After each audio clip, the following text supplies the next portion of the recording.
And so here we are. I'm continuing to enjoy myself. The lights are going. It's about to go dark. The solar lights will come on any time soon.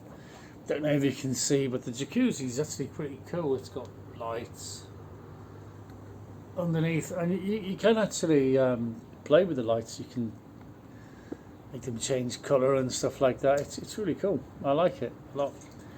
And the temperature, according to the gauge, there is 39, methinks. So I thought, oh dear, look, someone's left the heater on. I'm going to get in that and get my money's worth. What? Yes. So, how's things? How's things here? Well, season's coming to an end now. I mean, my job is pretty seasonal, really. I mean, we can go on through the winter, all winter, really. This time of year, the weather's usually pretty good, right up till Christmas, but there's no tourists around, so sometimes we stay open, sometimes we don't. Oh look, so like struggling at the back there. It's at that point at dusk where the solar lights are flickering. Look, yeah, it'll be on soon within the next few minutes. Yes, so I'll be doing more dolphin trips. Ben is in the UK at the moment with his girlfriend, and he's doing his motorbike license. He's turned 19, I think, and he passed his motorbike test, but it only let him ride a 125. So he's keen. So he's doing a 650. Motor school with the 650 at the moment, and I spoke to him the other day, and I said, how are you finding the 650, young man? And he said, I'm not going back to the bloody 125, that's for sure. Yes, I know how that feels. It's quite complicated, the motorbike tests that they have these days. I mean, in my day, we just I was in the army, and I got my motorbike test. I think it was 1980, 1981, somewhere around there. We did it on a 250cc army motorbike, and the instructor just said to about 10 of us, follow me, and if you're still behind me when we get back, you know, you've passed. And he just fucked off, and we all had to just follow him. And then he asked us a couple of questions on the highway code, and that was it. But today I think they've got a much more sensible attitude. I mean, in a way, I think, oh bollocks, what's all this nonsense they've got to go through doing one test and doing a bit more of a test and a bit more of a test. But, you know, I remember years ago, so many young lads got killed on motorcycles, and I've almost been killed on motorcycles quite a few times myself, so I know it's a fact, right? And I've had a lot of motorbikes. Generally stuck around 500, 650 sort of range. I've driven bigger bikes, but I don't think I ever bought a bigger bike than that. That was about it. I think the XJ650, which was shaft drive, and the Honda CB 500. It's a V-twin 4-stroke shaft drive. I love shaft drive motorbikes. I kept saying to my boys, shaft drive motorbikes, they're fucking great. Because the chain drive, you're constantly tightening the chain up all the time, aren't you? All the time. Shaft drives, you just take the nut off, pour oil in the hole and tighten the nut up, and that's it. You don't have to do anything else, ever. Shaft drives are great. I love shaft drives. Because I never drove around like a twat. You know, I know for a fact if you bank a motorbike over in a bend and you've got a shaft drive motorbike and you like wind it up, it's asking for the back end kicking out or something like, you know. But I never drove a motorbike like an idiot.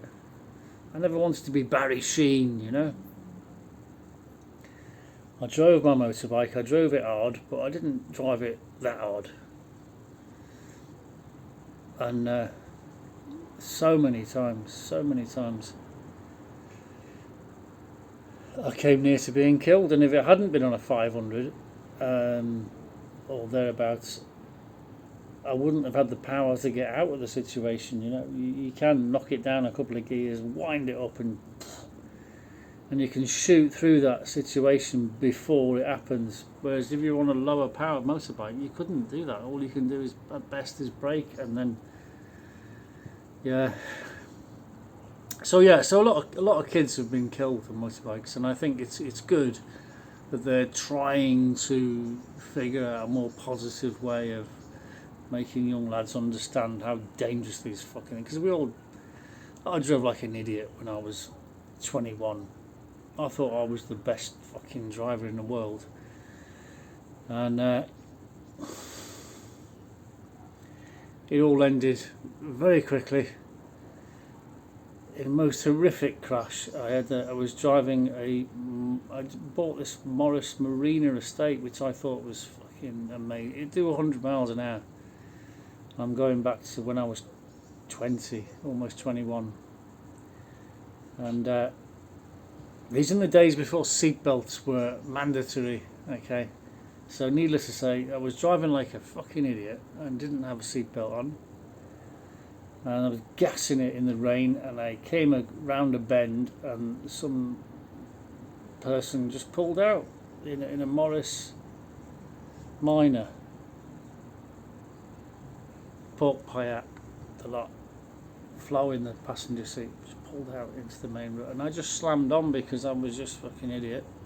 Thought I was the best driver in the world, and I experienced aquaplaning on a bend, and the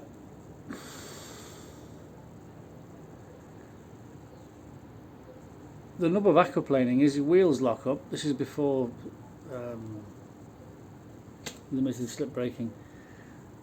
Wheels just locked up, car slid, and in a straight line. And of course, the road's on a bend, so it crossed the road into the centre reservation. No, not the centre reservation. There's the dotted line in the middle of the road, and there's a truck coming the other way, and I hit it head on, bang, boom, big time, boom, and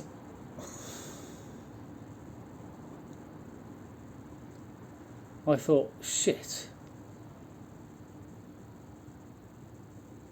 But what I didn't realise at the time is that my head had actually twatted the steering wheel so hard that the top of the steering wheel had gone down, because I didn't have a seatbelt on. I just gone, fuck off.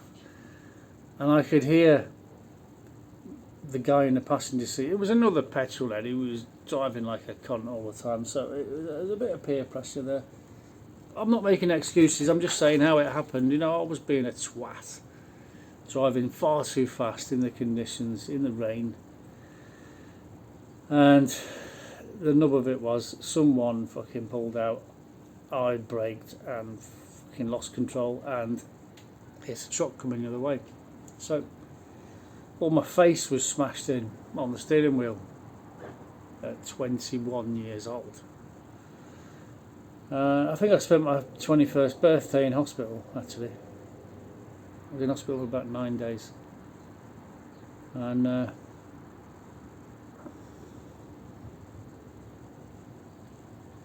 thought to myself, oh, for fuck's sake, I can't wait to get out of hospital.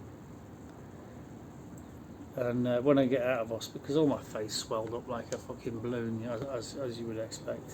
Nose is broken, all this fucking shit. Glass in my face, all fucking shit. And when I got out of hospital,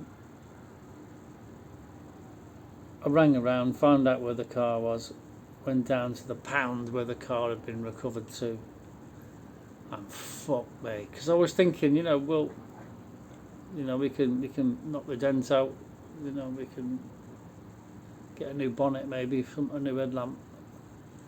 Fuck me, the car was fucked, absolutely fucking destroyed. I mean, the whole front end was crushed and twisted in, and the roof above my head went back about a foot. The windscreen pillar, the A-frame coming down between the windscreen and the door, that was fucking back here. The whole car had been lopsided like this. and the steering wheel was actually stuck in the driver's seat. And I looked at this car, and I looked at the registration number, and I thought, fuck me, that is my car. What the fuck? And I looked at that car and I thought to myself, fuck. If you told me the person driving that car had been killed, I would believe you. I would. Genuinely believe you.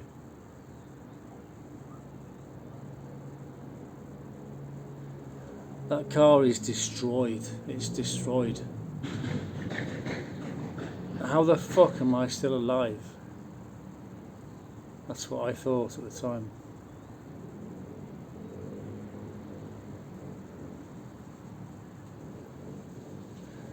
Anyway, I was still alive. Still got the scars. But I went home and I had another car on the driveway because I was one of those people who dealt in old bangers at the time. Jumped in the car and drove it around, and I never drove like a cunt ever again. Well, maybe once or twice, but generally speaking, I had a massive learning curve there. You know, you say you can't put old head on young shoulders. I'm always nagging my kids, both of them, got to give yourself a bigger safety margin between you and the car in front and all this. And I used to be a tow truck driver. I used to pick cars up that were smashed up all the fucking time. That's what I did. And I took them to the insurance place and they wrote them off. Some of them you couldn't even roll them off the back of the lorry. You had to shake them off because they were fucked. I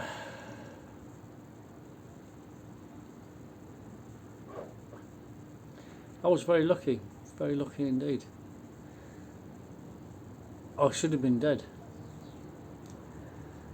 Good night, and may your God go with you.